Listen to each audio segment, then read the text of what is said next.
नमस्कार, आप देख रहे हैं न्यूज 18 बिहार झारखंड। मैं हूं आपके साथ रुचिका राज। अब कनाडा में बजेगा भारत का डंका। जी हां, हम इसीलिए ये कह रहे हैं क्योंकि आने वाले वक्त में हिंदू मंत्री अनीता आनंद कनाडा की प्रधानमंत्री हो सकती हैं। अब आप सोच रहे होंगे कि आखिर ऐसा मैं क्यों कह रही हूँ, तो उसके पीछे की वजह भी आपको इस वीडियो के जरिए बतलाएंगे और ये भी बतलाएंगे कि कौन है अनीता आनंद और क्या है उनका भारत कनेक्शन और कनाडा का प्रधानमंत्री कितने साल में चुना जाता है। तो तमाम ऐसे सवाल जो कि आपके जहन में होंगे, इस तमाम सवाल का जवाब इस वीडियो के जरिए आपको आज देते हैं। कनाडा के प्रधानमंत्री जस्टिन ट्रूडो ने करीब 10 साल के शासन के बाद गत सोमवार को अपने पद से इस्तीफा दे दिया। इसके अलावा उन्होंने पार्टी नेता का पद छोड़ने की भी घोषणा की। ट्रूडो के इस्तीफे के बाद उनके फैसले की दुनिया भर में चर्चा की जा रही है। जस्टिन ट्रूडो के इस्तीफे ने एक नई राजनीतिक हलचल बढ़ा दी है। ट्रूडो के इस्तीफे के बाद सभी के मन में अब ये सवाल है कि आखिर कनाडा का अगला पीएम कौन होगा। और इस बीच ये माना जा रहा है कि लिबरल पार्टी की वरिष्ठ सदस्य अनीता आनंद प्रमुख रूप से एक उम्मीदवार के रूप में उभर कर सामने आ रही है।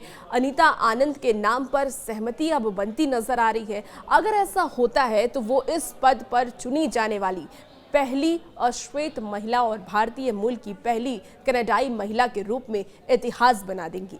इस बीच अनीता आनंद ने सोशल मीडिया पर भी कुछ ऐसा लिखा जिससे ये आशंका अब यकीन में बदल गई है। चलिए आपको ये भी बताते हैं कि अनीता आनंद ने क्या कुछ लिखा है। धन्यवाद प्रधानमंत्री जी, आपके नेतृत्व, आपके समर्पण के लिए धन्यवाद। आपके साथ कनाडाई लोगों की सेवा करने का मौका मिला, ये मेरे लिए सम्मान और सौभाग्य की बात है। ये कहना है कनाडा की एकमात्र हिंदू मंत्री अनीता आनंद का, जिन्होंने एक्स के माध्यम से ये पोस्ट किया है। जब कनाडा के प्रधानमंत्री जस्टिन ट्रूडो ने यह घोषणा कर दी कि वो आने वाले महीने में पद छोड़ देंगे, जस्टिन ट्रूडो अपना इस्तीफा देंगे तब देंगे जब उनकी पार्टी नया नेता चुन लेगी। अब कैसा है कनाडा का राजनीतिक हालात, ये भी आप जरा समझ लीजिए। कनाडा के राजनीतिक हालात पर अगर हम नजर डालें तो हमें ये पता चलता है कि पीएम जस्टिन ट्रूडो की लोकप्रियता काफी कम हो गई है और भारत के साथ उनके लगातार चल रहे विवाद का असर भी उनकी लोकप्रियता पर पड़ा है।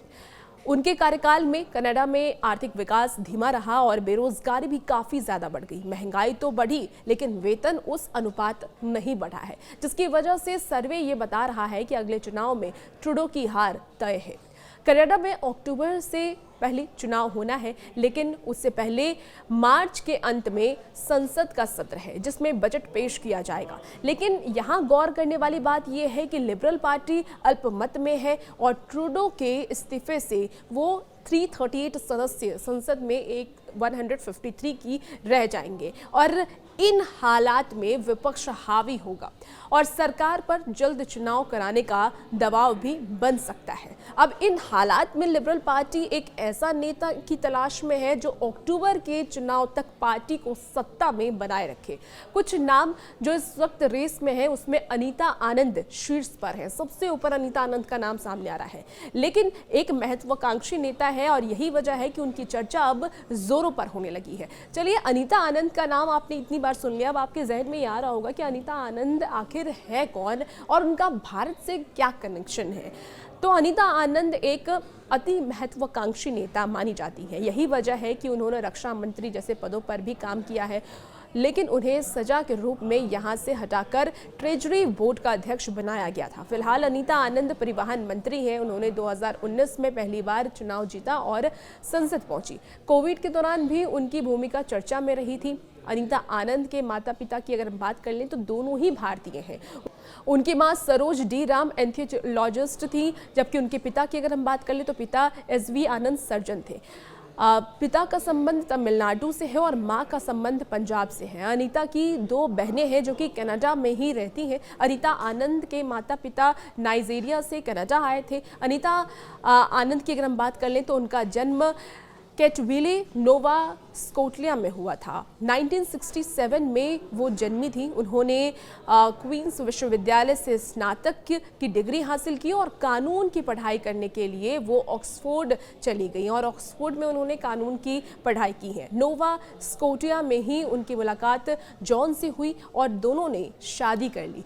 इसके बाद उनके 4 बच्चे हुए, उनके 4 बच्चे हैं। कानून की पढ़ाई करने वाली अनीता आनंद अब राजनीति में भी और संभावना तलाश रही हैं और संभावना इनकी जताई जा रही है कि कनाडा के पीएम के रूप में अनीता आनंद आने वाले वक्त में कनाडा की पीएम बन सकती हैं। उनके नामों पर चर्चा अब जोरों पे है। अगर ऐसा संभव हुआ तो अनीता आनंद के लिए ये बड़ी उपलब्धि होगी और साथ ही लिबरल पार्टी की छवि सुधारने की चुनौती भी उनके सामने होगी, क्योंकि वो भारतीय हैं, उनके माता पिता भारत के थे। ऐसे में कहा यह जा रहा है कि आने वाले वक्त में अगर अनीता आनंद कनाडा की पीएम बनती हैं तो जो लोकप्रियता कम हो रही है पार्टी की, वो लोकप्रियता वापस आ सकती है।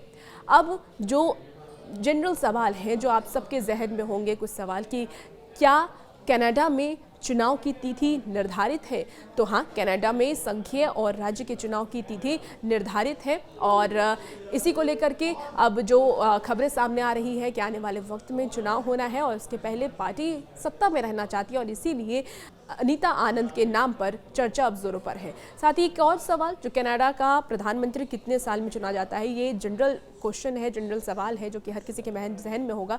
तो आपको बता दें कि कनाडा का प्रधानमंत्री 4 साल में चुना जाता है, 4 साल में चुनाव कराए जाते हैं और इसी को लेकर के अब एक बार फिर से चर्चा तेज हो गई है अनीता आनंद के नाम पर।